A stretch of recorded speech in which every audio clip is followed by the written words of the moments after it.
Ladies and gentlemen, welcome back to my reading journey. Hope we're all doing absolutely fine, having a great weekend. And today, as usual, we're gonna continue with the Daily Stoic. And we will have two more meditations out of it, so let's get started. The first one, the mind is all yours.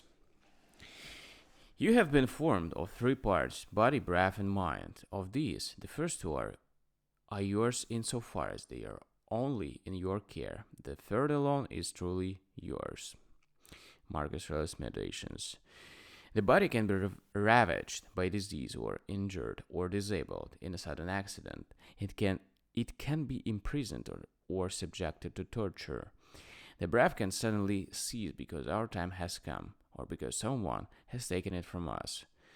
Breathing can grow labored because of exertion or illness as well. But up until the very end, our mind is ours. It's not that the other two parts of life that Marcus mentions, our body and our breath, don't matter. They're just less ours than our mind. You wouldn't spend much time fixing up a house that you rent, would you? Our mind is ours, free and clear. Let's make sure we treat it right.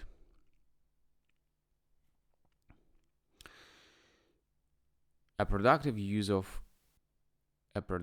for contempt.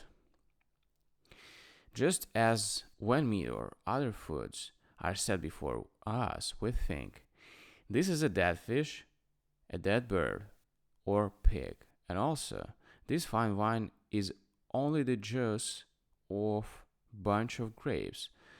This purple-aged robe just sheep's wool dyed in a bit of blood from a shellfish or of sex. That is that it is only rubbing private parts together followed by a spasmic discharge.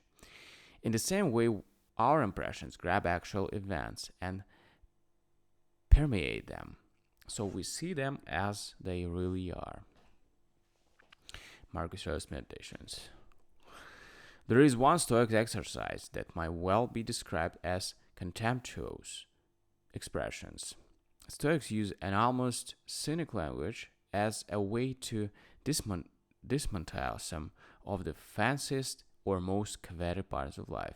Marcus joke about sex. Why would he say something like that? Well, if you take a second to consider sex in such an absurd light, you may be less likely to do something shameful or embarrassing in the pursuit of it. It's a counterbalance to the natural bias we have towards something that feels really good.